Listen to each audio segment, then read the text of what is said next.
Hello and welcome to the first edition of Tea with the Duchess, and obviously I am the Duchess, and having tea with me today is Adonis O'Holi.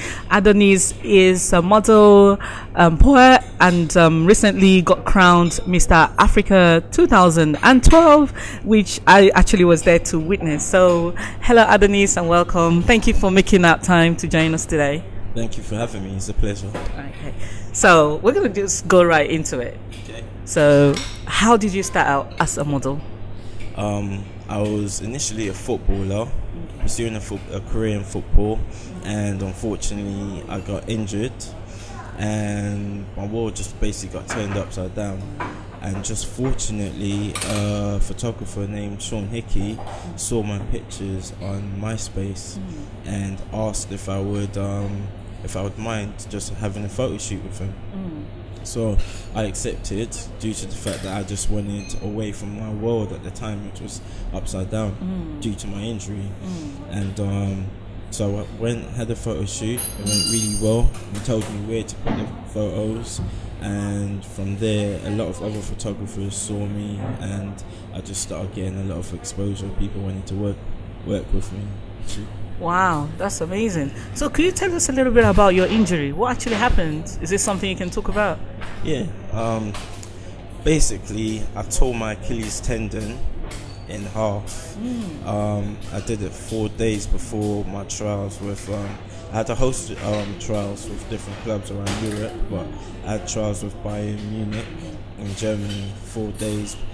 To that trial I was training with the agent and I tore my Achilles. Wow. You know, sometimes they say things happen and they're actually a blessing in disguise. Yeah, so obviously I know you're looking at probably football career where you're going to be earning millions of pounds, but you know, I think probably what you're doing now is probably going to be like a more long-term thing for you. Well, if you asked me if I could go back, and going back would mean I could be on £80,000 a week playing football, and at the time I thought football was my calling. I mean, even now I'm really blessed when I do play, but back then I was really good. I still would come back to exactly where I am now, just to be the person that I am now, because I've come through a lot, and the person I am now to the person who I was then is just tenfold, and I'm really happy. So what kind of what kind of modeling do you do? Because I know there are all different kinds of modeling, like editorial, catwalk, and you know, so many more. So what kind of modeling do you do? Mainly editorial, and editorial suits me because I'm not 6'2". You know, I've done runway, however, but I don't really enjoy it due to the fact that it's less of a creative aspect in that sense of modeling, whilst editorial it's very creative, and I much prefer that. Okay, so I know by looking at some of your pictures that you actually do try to push the envelope a bit. I'm actually choosing my words because I don't know who's going to be watching this interview. So, I mean, I know obviously taking some of those pictures, you would get some kind of reaction. And having met you and spoken to you, I would understand probably your family and friends will probably be like, whoa, okay.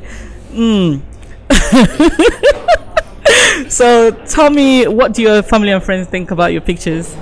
Family is very proud, very, very proud actually. They're just right behind me. They're one of the crowd, one of the fans. My friends, they're very proud also, but they take the piss. Oh, that's what friends are there for, isn't it? Exactly. They do. I mean, with my pictures, the shock element is important, because if there's no shock, there's no reaction, and from a reaction you have further thought. You know what I mean? And so I always go to I don't actually set out to shock anyone, but I'm very, very creative, and there's always thought behind every single thing that I do. Yeah. Right. So where have you had your pictures in? I mean, what magazines, what websites? Where is it, like anywhere big that you can tell us? Okay. Well, the biggest magazine that I've featured in is Cosmopolitan magazine. Wow, that's very big. Right. How that big. came about was I got a call asking if I would do a boxer short photo shoot, and at the time I hadn't done boxer shorts. I'd done naked, but I hadn't done boxer shorts, and I wanted to do boxer shorts. So they gave me the address, which was in Clapham, South Clapham. So I got down there, and it was a big mansion. I'm usually shooting in a studio, so when I saw the mansion, I thought this is a little bit strange. I was very wary of what was going on. Yeah. So I decided to knock the door, but stand back a little bit and get ready to run just in case. What do you think was going to happen to you? I thought, to be honest, I thought you could have a couple of big dudes I can't fight off, try and drag me in the house. So, I thought, just be careful. So when I knocked the door and I stood back, a beautiful woman opened the door.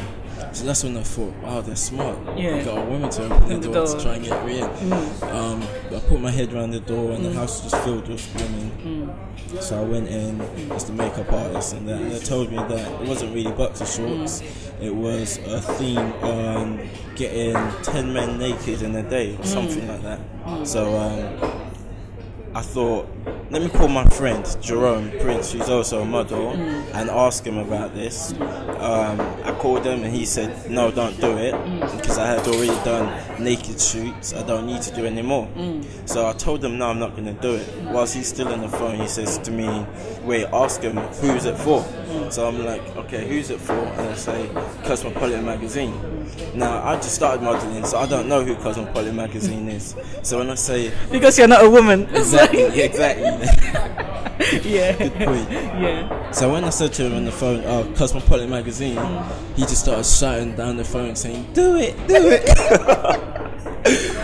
So I thought it must be a good magazine. So that's how I ended up shooting for Cosmopolitan magazine. I've shot for other magazines, Attitude magazine, DC magazine. I've shot for about 4 or 5 magazines in the States as well. Okay. Yeah, and I've shot for quite a few magazines. Wow, that's quite amazing. So I know you are also a poet. So let's talk about Adonis, the poet. So how did you start out writing? Is it something that you discovered later on, or was it something that you actually knew, like when you were young, growing up, that had this talent? Right. Well, like I said, my earlier part of my life, it was just football. In school, I didn't really pay attention to the work or anything. 'Cause for me, all the teachers knew Adonis is going to be a footballer. That's all he cares about. Whatnot. So, but when I got injured, my life got turned upside down. I found the Bible that was given to me at the time when my mother passed away due to cancer.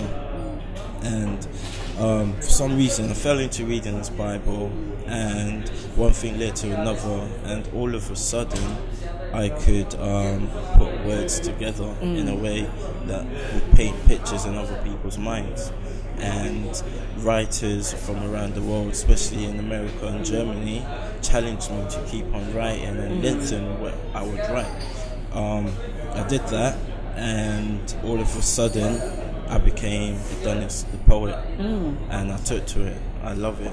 I prefer it to anything else. Anything else. Wow. Could you do a little freestyle for us? Because I know you do performances. Right. I know I put you on the spot on that one. Have you got any little piece you could do for us? I got a piece I could try and remember something. Okay. Even if it's just a short thing, I don't expect you to like recite a whole paragraph. Yeah. Okay. Okay.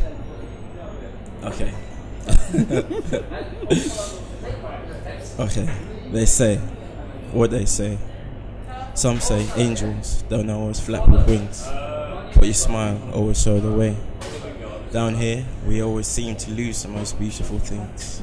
The good die young, is what some say. Always within my heart, You got me trying not to cry. It's so hard to see the good in life when things fall apart. It's even harder to let go and say goodbye. I heard you became an angel today. More tears and rain in the world. All black in church and didn't know what to say. I didn't even know you had a baby girl. Your face and smile evade my memories, and how I wish that book had more pages. With your childlike and innocent tendencies, I remember everything, though it's been ages. And now the world is visibly dimmer, and our children happen to be playing outside. Feels like snow falling without its winter. It feels so strange to be cut so deep inside. Wow. What can I say? That's really good. That's really good. So was that dedicated to somebody, or you wrote about someone? That's dedicated to my cousin Kavian, who died unfortunately in 2003 due to gun crime. Right.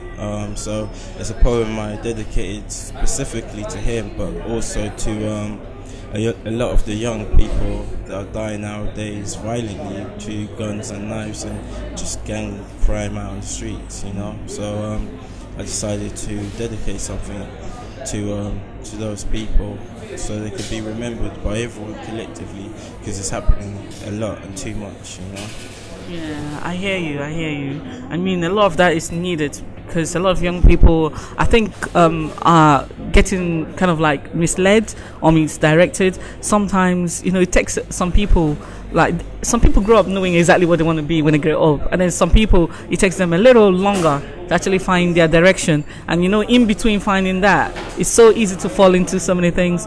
And sometimes we need a lot more role models to be out there, trying to help our young people back into, the right direction. Yeah, well done for that. Yeah, well done for that. So let's talk about Mr. Africa International 2012, which I know you're currently the crown king. I was going to say queen. The crown king of that. Could you tell us how you got into that, how you found out about it, and so on? Right. Well, the CEO of Mr. Africa International, Ayotunde Twitch, he found me on Facebook.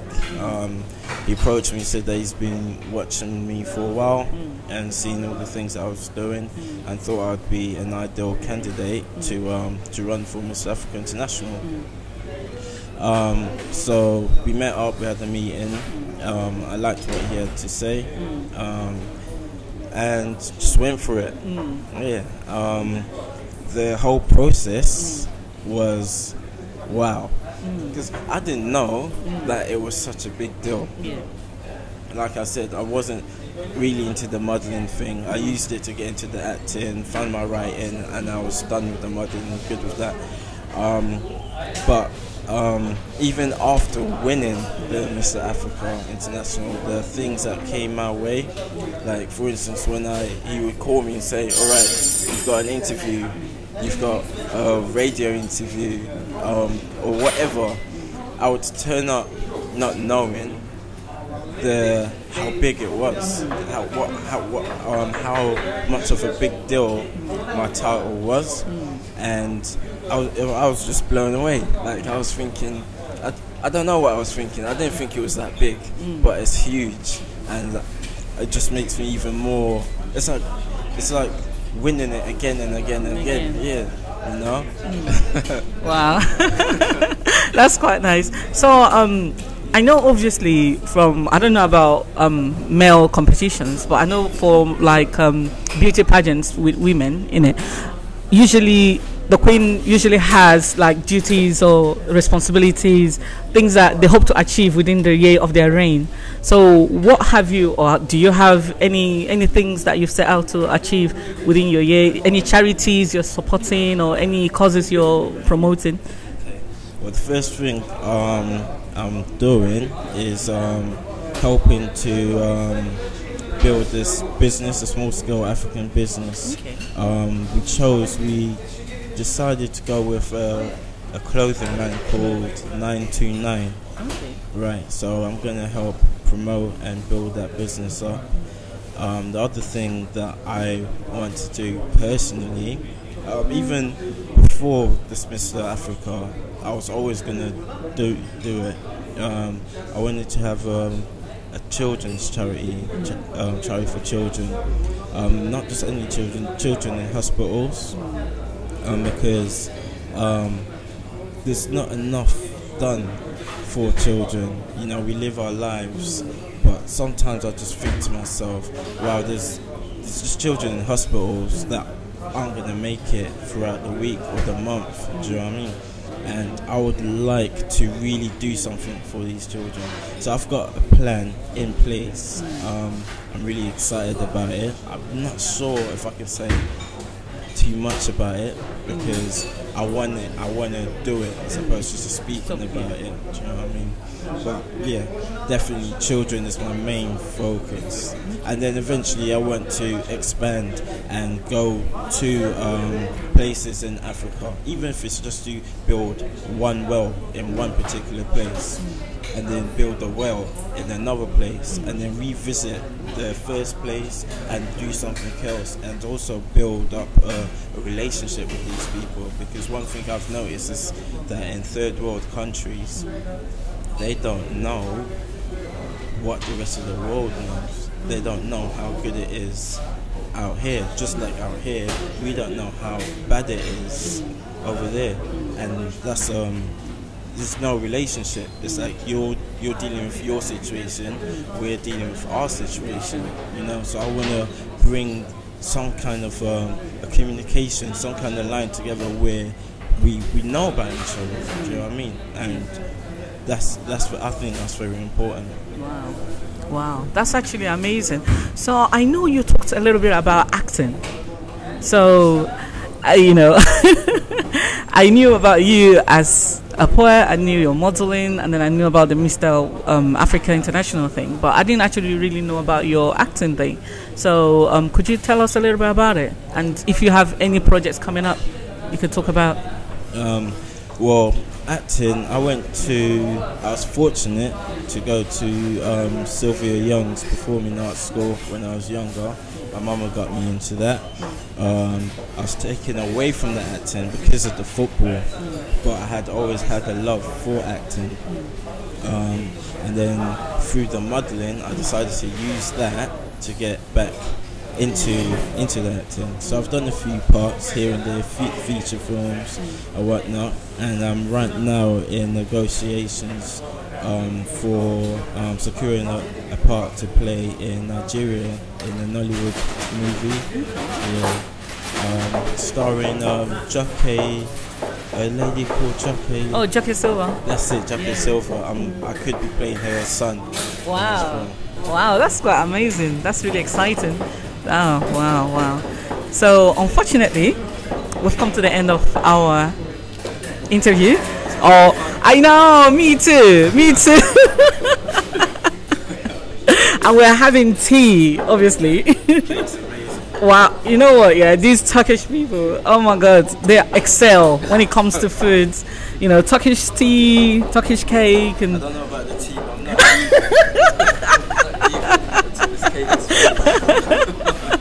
That's amazing. Thank you very much for coming down today, and I appreciate you giving us your time. Thank you for having me. It's a pleasure. Okay. So any final words, to your fans, or how people could get hold of you? Right. Firstly, I'd like to say thank you so much to anyone and everyone who's been supporting me in my career, especially from the beginning, but especially now also, because a lot of people are coming in, just finding about me, especially through this Mr. Africa International. So I'm very, very grateful. I couldn't tell you how grateful, but I'm so grateful. So thank you and keep supporting me. You can find me on my Facebook. My name's Adonis O'Holi. Just type that in and find me, and I'll only too happy to welcome you. Thank you very much for joining us and for watching us today. We hope to bring you more editions, and thank you very much. I have to say a big shout out to Brian Wood Productions, who's doing a very, very massive job of producing the show, and also my sponsors, Charcoal Grill in Wood Green, who kindly gave us space and gave us this delicious food, which you can see, and you can always come down and see what they have done here. Thank you very much for today. Bye.